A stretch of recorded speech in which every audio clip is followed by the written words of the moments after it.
लोकशाहीचा बुलंद आवाज, रिपब्लिकन वार्ता, महाराष्ट्र। परवानगीशिवाय अनधिकृत बॅनर लावल्यास होणार गुन्हा दाखल, नांदगाव नगरपालिकेने दिले आदेश।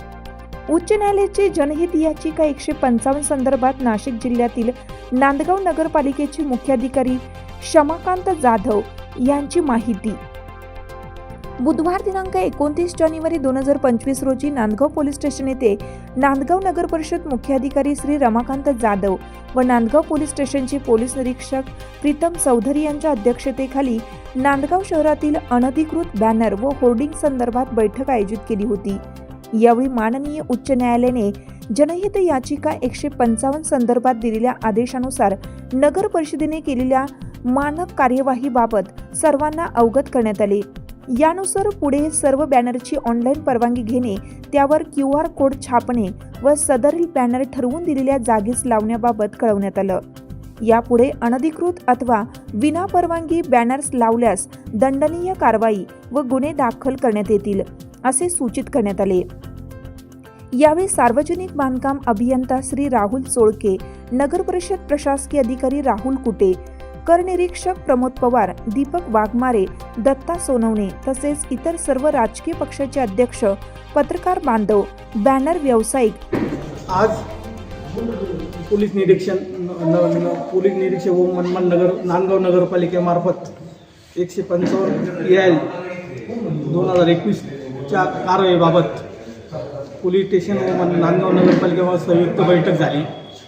बैठकीमध्ये सर्व लोकप्रतिनिधी, पत्रकार, आपले बॅनर होल्डिंग लावणारे अधिक कर्मचारी यांना बोलून त्यांना सूचना देण्यात आल्या आहे की नगरपालिकेची विना परमिशन न घेता बॅनर लावलं तर कायदेशीर कारवाई करण्यात येईल। नगरपालिका हद्दीत 8 ठिकाणी जागा निश्चित करण्यात आलेल्या आहे। जागा निश्चित करून त्यांचं भाडं स्क्वेअर फुटानं जे निश्चित करण्यात आलेलं आहे। यापुढे जर बॅनर नगरपालिका हद्दीत विना परवानगी लावली त्याच्यावर कायदेशीर कारवाई करण्याचे आम्ही आजच्या मीटिंगमध्ये ठरवण्यात आलेले आहे। आणि त्याची काही मुदत आहे का बॅनर लावायची? बॅनर लावायची मुदत म्हणजे प्रत्येक दिवशी स्क्वेअर फुटावर रेट राहील की 10 दिवसाच्या आत बॅनर काढण्यात घेतला गेला पाहिजे जागा, कारण जागा दुसऱ्याला मोकळी करून देणं बंधनकारक राहील।